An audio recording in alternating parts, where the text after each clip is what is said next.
ಪತ್ನಿ ಕಿರುಕುಳಕ್ಕೆ ಬೇಸತ್ತು ಪತಿ ಆತ್ಮಹತ್ಯೆ ಮಾಡಿಕೊಂಡ ಘಟನೆ ಬೆಂಗಳೂರಿನ ಎಂವಿ ಲೇಔಟ್ನ ಉಳ್ಳಾಳದಲ್ಲಿ ನಡೆದಿದೆ. ಮಹೇಶ್ವರ ಹಾಗೂ ಕವನಾಗೆ 3 ತಿಂಗಳ ಹಿಂದಷ್ಟೇ ಮದುವೆಯಾಗಿತ್ತು. ಆದರೆ ಕವನ ವಿನಾಕಾರಣ ಪತಿ ಜೊತೆ ಗಲಾಟೆ ಮಾಡ್ತಿದ್ರಂತೆ. ಹಿರಿಯರಿಗೆ ಗೌರವ ಕೊಡದೆ ಅವಮಾನ ಮಾಡ್ತಿದ್ರಂತೆ. ಇದರಿಂದ ಮನನೊಂದ ಮಹೇಶ್ವರ ಆತ್ಮಹತ್ಯೆ ಮಾಡಿಕೊಂಡಿದ್ದು 5 ದಿನಗಳ ಹಿಂದೆ ನಡೆದ ಘಟನೆ ತಡವಾಗಿ ಬೆಳಕಿಗೆ ಬಂದಿದೆ.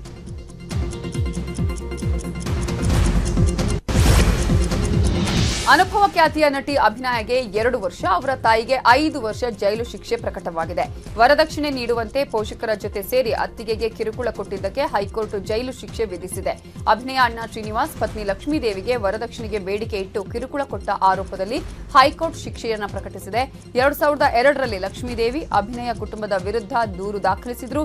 ಮದುವೆ ವೇಳೆ 80,000 ನಗದು, 250 ಗ್ರಾಂ ಚಿನ್ನಾಭರಣವನ್ನು ವರದಕ್ಷಿಣೆ ರೂಪದಲ್ಲಿ ಪಡೆದಿದ್ರು. ಬಳಿಕ 1 ಲಕ್ಷಕ್ಕೆ ಬೇಡಿಕೆ ಇಟ್ಟು 20,000 ಪಡೆದ ನಂತರವೂ ಕಿರುಕುಳ ನೀಡಿದ್ರು. ವರದಕ್ಷಿಣೆ ಪಡೆದಿದ್ದು ಇವರ ಮನೆಯಲ್ಲೇ ಸೋಪ್ ಮ್ಯಾನುಫ್ಯಾಕ್ಚರಿಂಗ್ ಮಾಡ್ತಾರೆ. ತಿಂಗಳಿಗೆ 1 ಲಕ್ಷ ಸಂಪಾದನೆ ಮಾಡ್ತಾರೆ. ನೀವು ಸೋಪ್ ಮ್ಯಾನುಫ್ಯಾಕ್ಚರಿಂಗ್ ಮಾಡಬೇಕಾ? ಇವರಿಂದ ಕಲಿಬೇಕಾ? ಫ್ರೀಡಮ್ ಆಪ್ ಅನ್ನ ಈಗಲೇ ಡೌನ್ಲೋಡ್ ಮಾಡಿ. ಇದಲ್ಲದೆ ಲಕ್ಷ್ಮೀದೇವಿಯನ್ನ ಪೋಷಕರ ಮನೆಯಲ್ಲಿ ಬಿಡಲಾಗಿತ್ತು. ಗಂಡನ ಮನೆಗೆ ಬಂದ ಲಕ್ಷ್ಮೀದೇವಿ ಹಾಗೂ ಪೋಷಕರಿಗೆ ಅವಮಾನ ಮಾಡಲಾಗಿತ್ತು. ಈ ಕುರಿತು ಅಭಿನಯ ಸೇರಿ ಕುಟುಂಬದ ವಿರುದ್ಧ 2002ರಲ್ಲಿ ಚಂದ್ರ ಲೇಔಟ್ ಠಾಣೆಗೆ ದೂರು ನೀಡಲಾಗಿತ್ತು. ಸರ್, ಅವರು ಒಂದು ಹೆಣ್ಣು, ಪಾಪ ನಮ್ಗೆ ಎಷ್ಟು ಕಿರುಕುಳ ಕೊಟ್ಟಿರೋ, ದೇವರೊಬ್ಬ ಇದ್ದಾನೆ ಅಂತ ಅನ್ನೋದಕ್ಕೆ ತುಂಬಾ ಟಾರ್ಚರ್ ಅಂದ್ರೆ ತುಂಬಾ ಟಾರ್ಚರ್ ಕೊಡ್ತಾ ಇದ್ರು ಸರ್. ದೇವರೊಬ್ಬ ಇದ್ದಾನೆ ಅಂದ್ರೆ ನನಗೆ ಜಯ ಸಿಕ್ಕಿದೆ. ವರದಕ್ಷಿಣೆ ಕಿರುಕುಳ ಅಂತ ಕೊಟ್ಟಿದ್ವಿ ಸರ್ ಅವರಿಗೆ.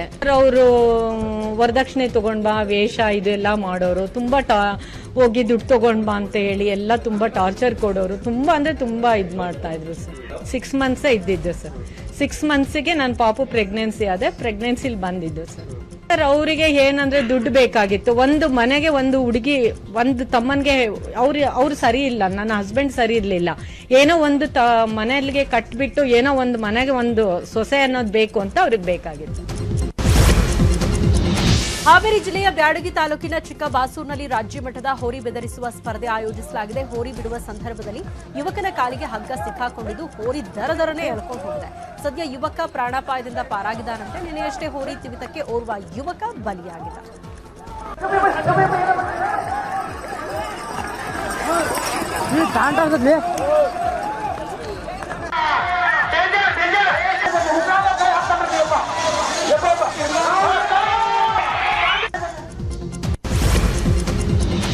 ರಾಜಸ್ಥಾನ ಸಿಎಂ ಅಶೋಕ್ ಗೆಹ್ಲೋಟ್ ತವರು ಜಿಲ್ಲೆ ಜೋಧ್ಪುರದಲ್ಲಿ ಒಂದು ಘಟನೆ ನಡೆದಿದೆ.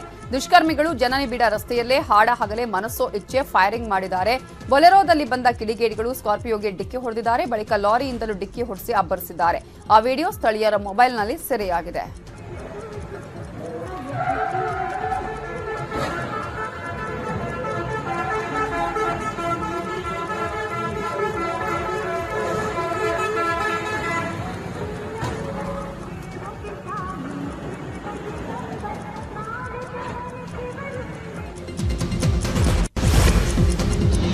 ಜಿಟಿಜಿಟಿ ಮಳೆಗೆ ಹಾವೇರಿ ಜಿಲ್ಲೆಯ ಸವಣೂರಿನಿಂದ ಲಕ್ಷ್ಮೇಶ್ವರಕ್ಕೆ ತೆರಳುವ ಮಾರ್ಗದ ರಸ್ತೆ ಹದಗೆಟ್ಟಿದೆ. ರಸ್ತೆಯ ಮೇಲೆ ಜಿಗುಟಾದ ಕೆಸರು ತುಂಬಿದ್ರಿಂದ ಸರ್ಕಾರಿ ಬಸ್ ಕಂದಕಕ್ಕೆ ವಾಲಿದೆ.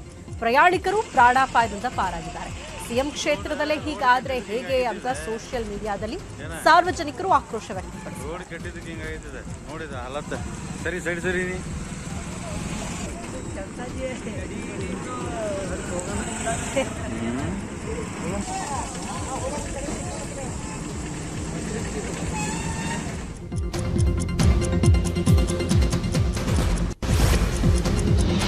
ಬೆಂಗಳೂರಲ್ಲಿ ಬಿಬಿಎಂಪಿಯವರು ರಸ್ತೆ ಮಾಡೋದನ್ನ ಮರ್ತಿದ್ದಾರೆ. ಅಲ್ಪ ಸ್ವಲ್ಪ ಚೆನ್ನಾಗಿರೋ ರೋಡ್ಗಳಲ್ಲಿ ಬಿಡಬ್ಲ್ಯೂಎಸ್ಎಸ್ಬಿ ಅವರು ಗುಂಡಿ ತೆಗಿತಾರೆ. ಇದೀಗ ಬಿಡಬ್ಲ್ಯೂಎಸ್ಎಸ್ಬಿ ಆಗಿದ್ದ ಗುಂಡಿಯಲ್ಲಿ ಇನೋವಾ ಕಾರ್ ಸಿಲುಕಿರುವ ಘಟನೆ ರಾಜಾಜಿನಗರ ವೆಸ್ಟ್ ಆಫ್ ಕೋರ್ಟ್ ರಸ್ತೆಯಲ್ಲಿ ನಡೆದಿದೆ. ಪೈಪ್ಲೈನ್ ಕಾಮಗಾರಿಗೆ 3 ತಿಂಗಳ ಹಿಂದೆ ಜಲಮಂಡಳಿ ಗುಂಡಿ ತೆಗೆದಿತ್ತು. ಅಂದಿನಿಂದ ಇಂದಿನವರೆಗೂ ಗುಂಡಿ ಮುಚ್ಚದೆ ನಿರ್ಲಕ್ಷ್ಯ ವಹಿಸಲಾಗಿತ್ತು. ಇವತ್ತು ಅದೇ ಗುಂಡಿಯಲ್ಲಿ ಕಾರ್ ಸಿಲುಕಿದ್ದು ಟೋಯಿಂಗ್ ವಾಹನ ಬಳಸಿಕೊಂಡು ಕಾರನ್ನ ಮೇಲೆತ್ತಲಾಗಿದೆ.